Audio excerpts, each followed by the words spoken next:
Thank you, Javon. Good evening and welcome to tonight's regional news. Finger-pointing, bad-mouthing, and even threats of arson were hurled at a woman in Clarendon on Thursday after residents learned that she has tested positive for the new coronavirus COVID-19. The 32-year-old is quarantined at her home along with two other members of her family, which includes a 3-month-old child. She said, and I quote, "I ask and they say I can still breastfeed. I ask a lot of questions so I can protect the children." The woman also has a 10-year-old child. The Center for Disease Control in the United States said that in the limited studies on women with COVID-19 and another coronavirus infection, the virus has not been detected in breast milk. The CDC said though it does not know whether mothers with COVID-19 can transmit the virus via breast milk, it advises that persons who are breastfeeding and have symptoms of or have been confirmed to have COVID-19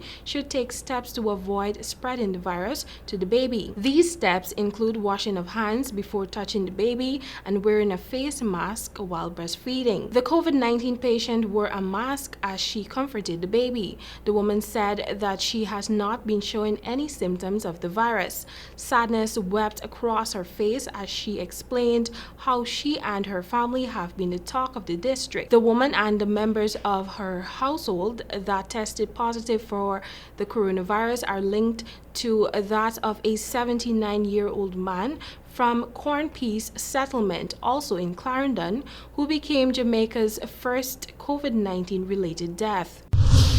Still in Jamaica, popular dancehall artist Vybz Kartel has lost his appeal against his murder conviction. After a near 2-year wait, the Court of Appeal on Friday morning handed down a judgment affirming the murder conviction of the popular entertainer.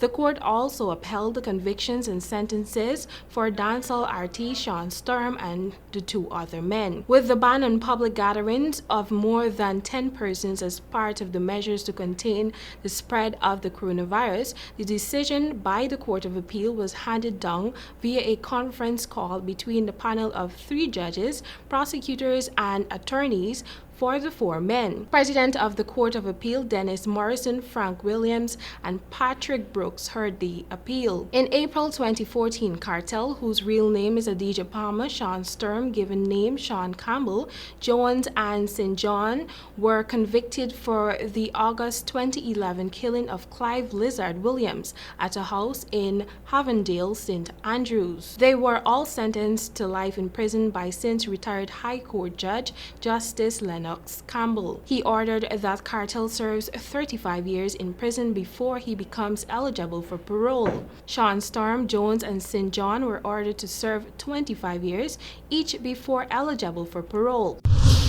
And now for our final story. Director General of the World Health Organization, Dr. Tedros Adhanom Ghebreyesus, has announced that as of April 1, US $677 million has been pledged or received for the Strategic Preparedness and Response Plan to tackle the novel coronavirus, COVID-19.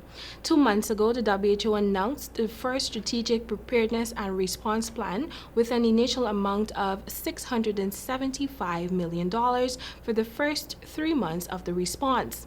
Of that amount, the Director General said $300 million has been pledged or received for WHO's operations, and the remainder has been given to the partners or bilaterally. During his opening remarks at the mission's briefing on COVID-19, he noted that it was inspiring to hear from China, Japan, the Republic of Korea, and Singapore about their experience and the lessons they have learned. He noted that he expects to hear more experiences from other countries. In the next 2 days, it is expected that there will be 1 million confirmed cases of COVID-19 globally, and 50,000 deaths. The Director General reported that WHO's research and development efforts are moving quickly. The Solidarity Trial, which is assessing potential treatments for COVID-19, has already brought in 74 countries,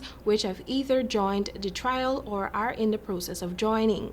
More than 200 patients have been randomly assigned to one of the study arms. WHO's chief thanked all member states and partners for their generosity and solidarity, noting that WHO and partners will require much more support over the coming weeks and months. The WHO Director General reiterated his call for governments to provide a social safety net so that vulnerable groups have food and other essentials during this crisis. Well, that has brought us to the end of tonight's regional news. Thank you for watching, and back to you, Javon.